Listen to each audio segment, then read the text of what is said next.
As with most things in the shop, people tend to overcomplicate this aspect of knife making more than just about any other.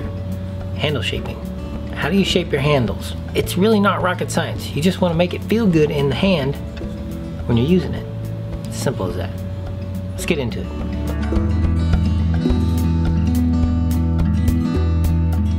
Alright, full tangs. Full tang knives with bolster or slab handles. Full tang knives with slab handles. That's what we're shaping right now on this knife build along project we've been doing. First thing you want to do, cut off the excess, okay? Bandsaw or hacksaw. Cut off that crap.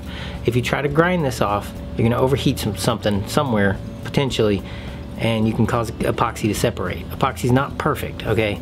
It will separate if overheated or boil off. I have done that before, boiled off epoxy. So cut that stuff off right there. These things, just cut them off.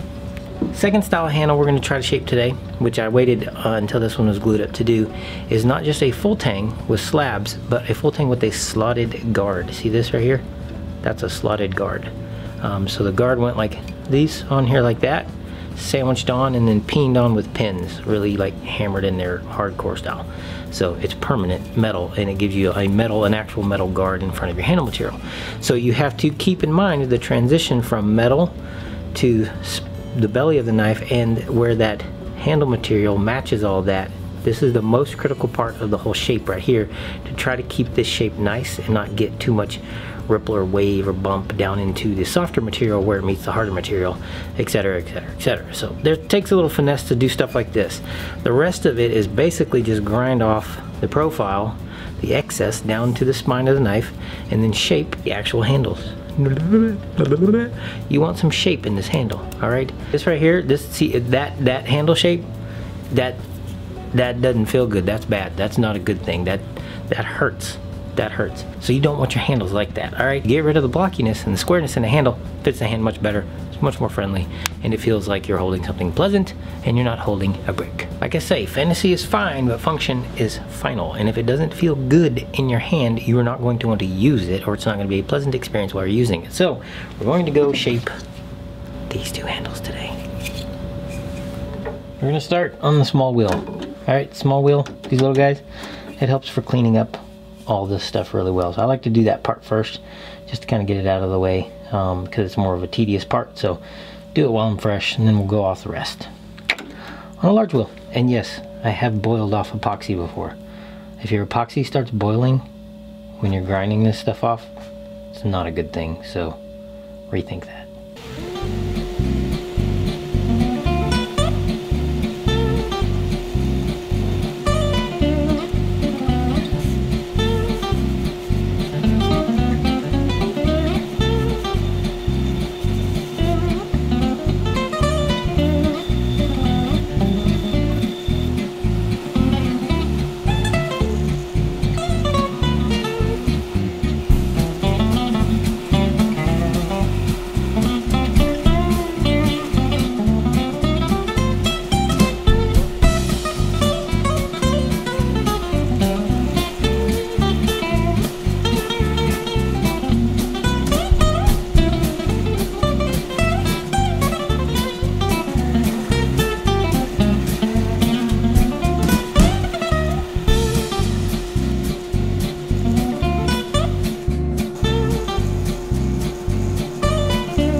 At this point in the operation, I've got my profile all done, ground. I've ground everything up to about 600 grit all the way around. It gives you a chance to really see if all the scratches are out and clean up the material and stuff like that.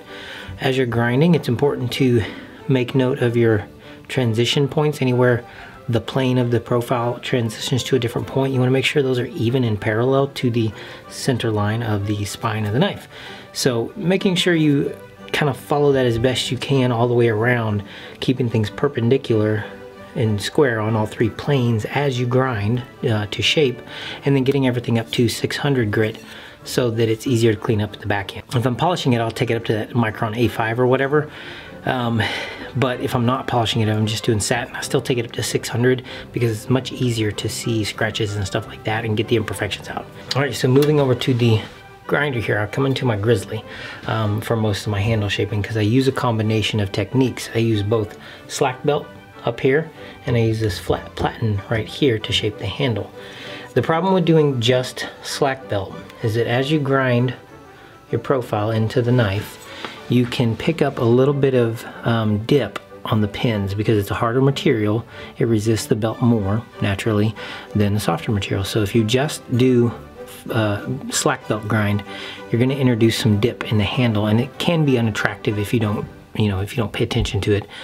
So I use the slack belt to do most of my rough shaping, and then I'll actually take it against the flat like this and roll it like that. I think if you can see it, I give it a roll against the flat like this to kind of shave the tops of those pins down and mate them up with the handle.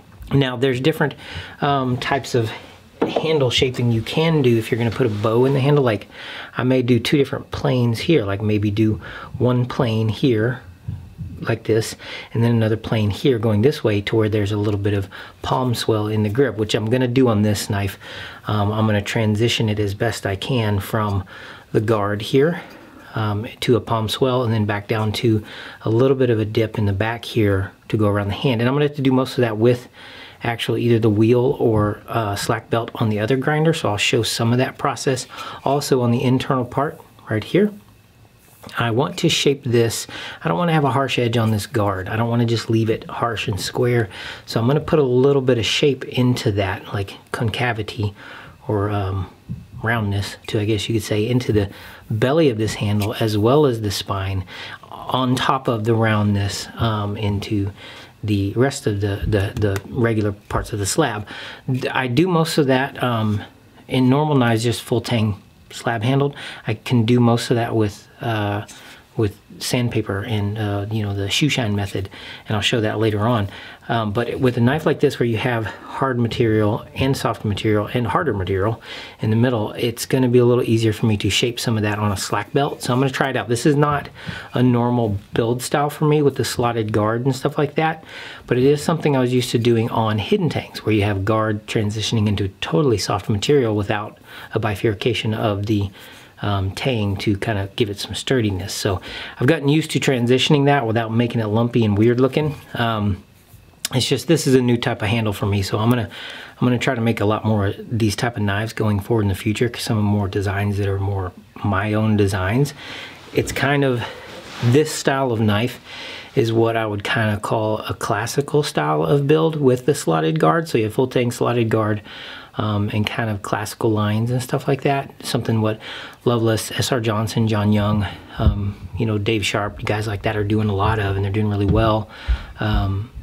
So you have the strength and rigidity of a full tang, but you have an integrated guard as well, which is great for a combat or utility knife or any kind of knife really. A guard is generally a good thing, and it's just an attractive material difference there too with the metal and the handle. So I'm going to do more of these going forward. I won't be doing Loveless style knives. I'll be doing that style of build though, the slotted guard build, on some designs I'm working on that I'll put up soon. But anyway, let's get into handle shaping.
Alright, well, to my great embarrassment, I went ahead and decided to not sink this Corby deep enough, not tighten it down deep enough while I was gluing up. I guess I neglected that part, or I misjudged my depth there, so I've got a little owl's eye, a little bird's eye there, to where the handle, you know, the excess of the Corby, the cavity where the screw goes into is showing. So that means I didn't get this side down deep enough, really what it boils down to. So yeah, that's embarrassing. I've done that before. It's you know, a thing that happens. This is just a test knife, so not the end of the day, the end of the world. Structurally, it's probably fine. There's enough epoxy and enough pin going through and enough meat left on this ring here to hold the scales in place indefinitely forever. So structurally, it's not a big deal. From the actual making side of things, it's not something I would ever leave for a customer. So this is just for me, just for fun, and it kind of happens, you know, on the thinner scales like this too. Sometimes that might be the case if you don't sink deep enough. I've done that before. I've done it with a regular Loveless style bolt, where the bolt actually just goes all the way through, and there's you can actually see two eye rings all the time on both sides, because it's just a cylinder with a bolt going through it all the way. And it's not a big deal either, because you always can see the eye rings there. But if you don't have enough meat of the bolt side left in the handle, it'll eventually pop out. And I've done that before. I've got a knife around here somewhere that I did that on. Had a really great polish on it too. It was beautiful. The rest of the work from here on out though is going to be done right here. Hand work. And that other knife that I'm working on, I'm not going to finish that today on video, because that's going to take me a lot more brain power than I can usually muster while I am doing hand stuff. So let me get set up here and then we'll get into the rest of this. The idea is to clean up the edges, to even everything up, to knock down any rough spots in the back here that may cause a hot spot, to make sure everything is even side to side and round it off nicely. All right, like with all the rest of the parts of this, when I'm on the machines, I go up as high as I can, usually to about 600 grit, so that it cleans everything up as best as possible and opens everything up for me. But there does come a point when your machines are a detriment to you, and they're going to be going too fast, and they can ruin your work really quickly. So I like to slow things down at this point. I get a fresh 400 grit Rhino Wet Redline Portuguese. This is really good stuff. A really good abrasive. I use that to do my rounding, so I'm kind of just rounding the edges, knocking those down, making sure everything in the handle is even, without cutting into the profile of the actual curve in the handle too much on the planes here. I just want to keep to this portion.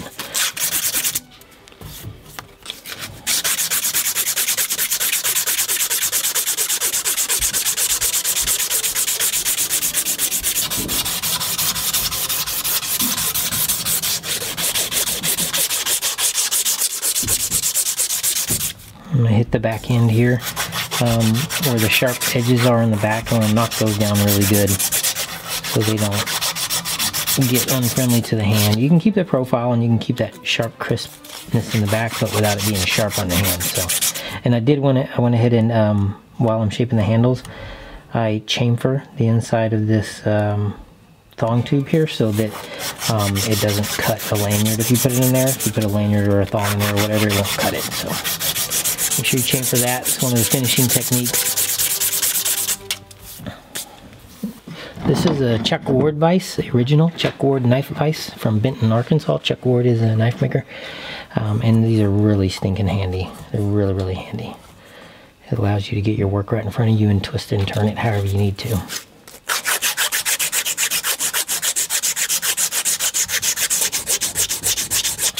Now, whether or not you actually round off the belly in a knife handle, it really is personal preference. I like to break the edge here, round it a little bit, but I don't like to have to try to put a curve completely in the belly, because it's nice to actually have a little bit of a flat plane there to index your fingers on.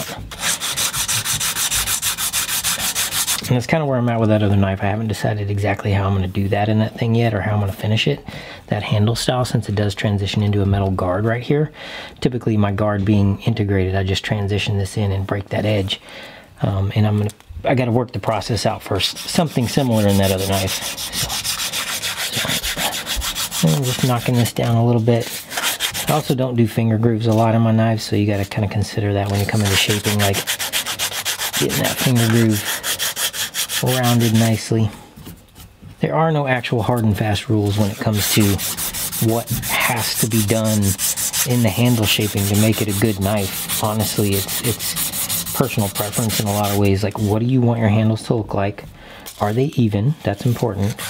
Are things friendly to the hand? Do they feel well, nice in the hand? Is it well finished? Did you get the scratches out and you got everything going in the right direction to whatever pattern you've decided is, you know, if you're going to do a 600 grit satin finish or 400 grit or whatever, is it consistent? Is it even? That's really the key to it, is consistency and evenness. And the rest of it's up to kind of a personal interpretation on what do you think looks good, where your transitions end, how they end, how much roundness or swell you have in a pommel or handle. That's kind of up to you, you know. If you're making a knife for somebody, get their input of like what they may like. And I say that with a grain of salt because there are design elements and stuff like that I don't actually take input on. Like, I won't ever take input, because you can't let people decide how you make your knives. You can decide what you offer them though, and your customers will find you. If you're a knife maker doing this full time, you have to determine what you offer people.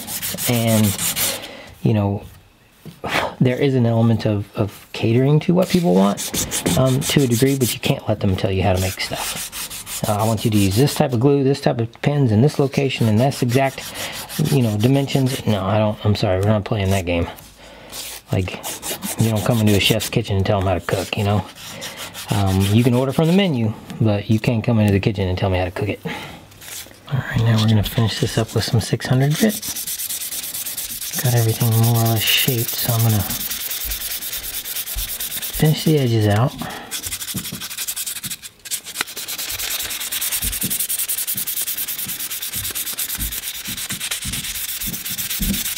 And I'm going to be making sure that my pins, since they are going to show the grain and the scratch pattern, make sure that they look nice. You're finishing in the same direction. All the scratches are going in the same direction. So you can also put a leather backing on this.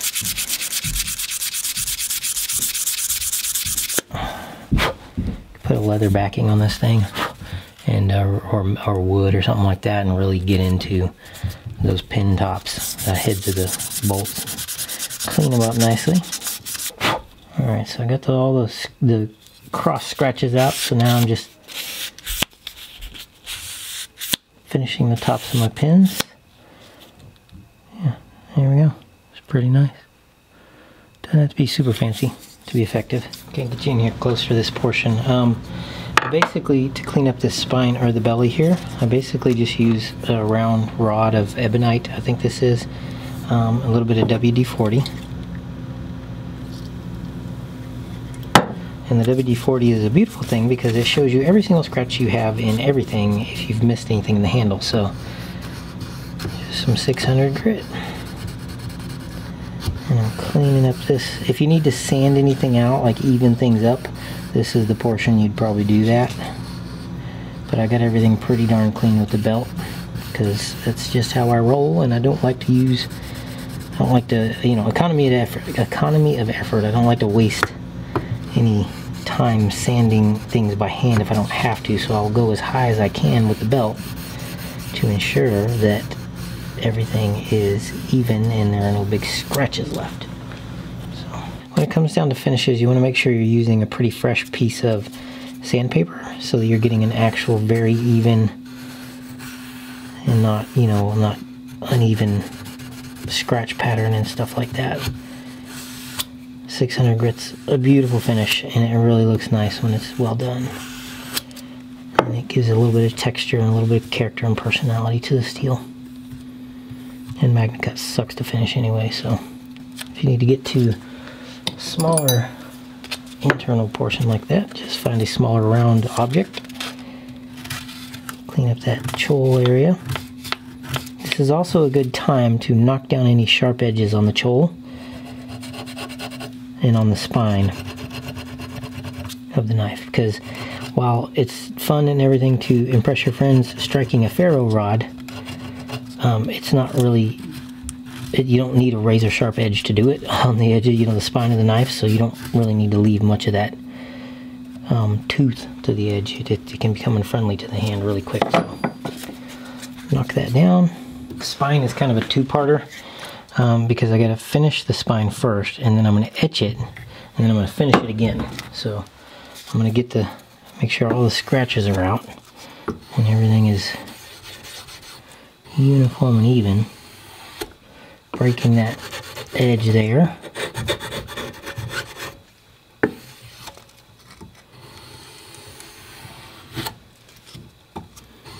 And then I'm going to etch my logo, because I always do it on the spine. And then I will go back over it with one more light pass to make sure it's all clean. And it looks like we did a pretty good job on the belt, so we don't have a whole lot of cleanup now. Okay, you have to forgive the wonky angle here, but I'm kind of doing this backwards. But I have my electrochemical etching machine. I've got the positive and negative. Taped my stencil down, and I've got everything cleaned up with acetone.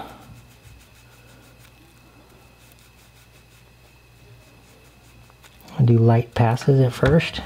Get over here. Make sure you're touching metal. You can just clamp it on there. I don't generally, because it can ruin finishes and stuff like that, so I just typically hold it on there like this. And I'm doing multiple passes on the etch cycle.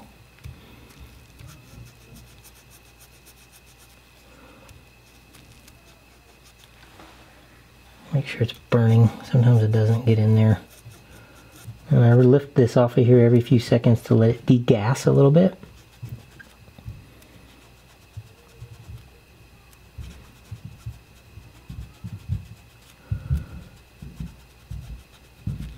Alright, I'm going to switch it over to mark so that it'll give us some black down in there. So I've burned the logo down into the metal. Now I'm going to give it some black.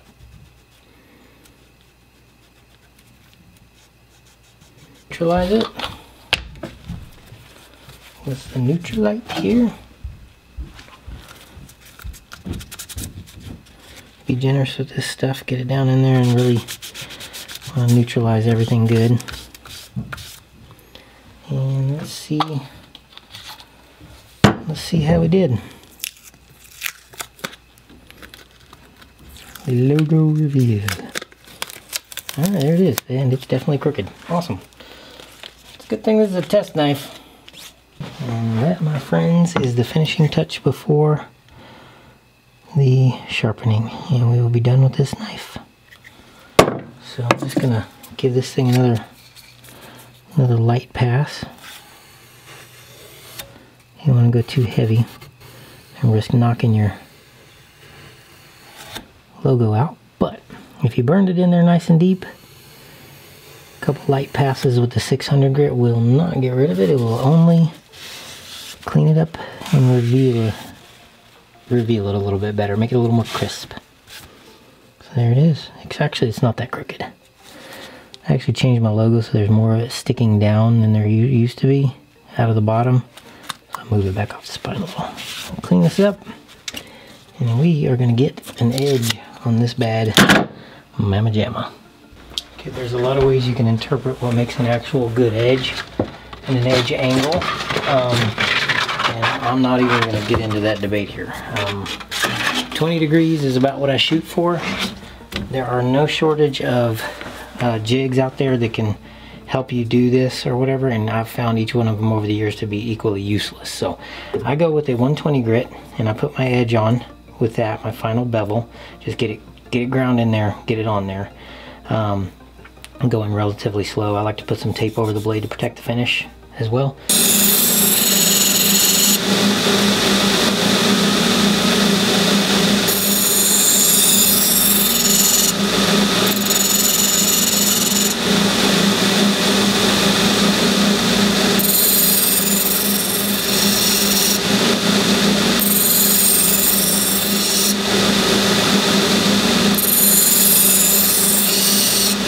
more or less set with the 120. It's still not sharp, obviously, but it's set. So I'm going to switch over to a dull, well, not really dull, but a lower grit 180, a duller 180, and kind of refine the bevel, and then I'll actually sharpen the bevel.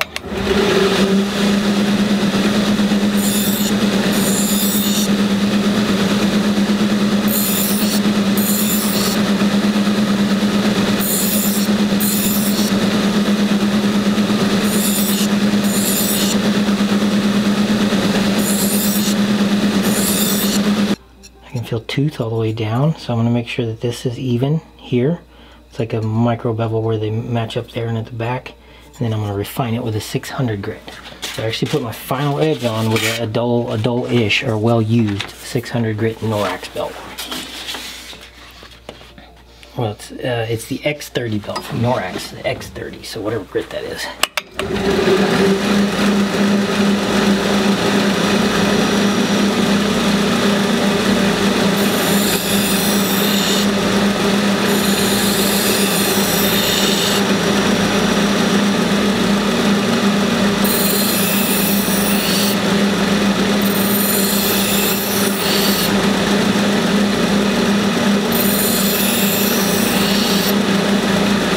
So the final touch, a little bit of stropping with green rouge leather.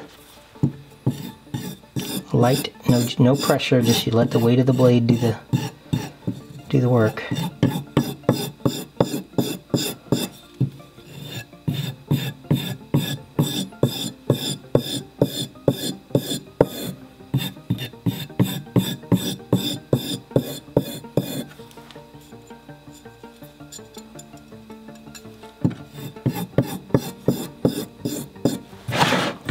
Around. Let's see what we got. Yeah, it'll shave. A little bit more stropping and it'll pick that right up. Clean that up nice. Okay, thank you for joining me again with this build along we did of our little knifey knife here. This little hunter, a new model hunter, test knife, whatever you want to call it. We designed and made from start to finish burlap micarta handles in magna cut steel, stainless hardware. We only screwed up one little thing right there, so that sucks. But anyway, it's a good using knife. I hope you learned something along the way. If you have any questions or you know, there's only about maybe 80 to 80% of the information that I can actually get across on YouTube on how to make a knife and all the little intricacies of the details of finishing and grinding and all that stuff. So I try to cover it as thoroughly as I can on here, but I know I'm going to miss something along the way. So if you have questions, don't forget to, don't feel shy about reaching out, and I'll clarify anything I can for you to help you on your knife making journey. This one is far from perfect. My processes I've shown are how I do every knife. That's how I finish work and go through the process of every knife. It just takes me a little longer on average. And I kind of slow some aspects of it down to make it more refined and make it more pristine. And striving for excellence, but not perfection, I think is more important. So excellence is greater than perfection, because perfection is unknowable, but excellence is attainable. Thank you for joining me again. Don't forget to like, subscribe, comment, share, all the good things. And I will see you on the next video. We're going to cover some more stuff, a little more in depth and in detail, steps along the way. Different aspects of the knife making craft. Thank you again.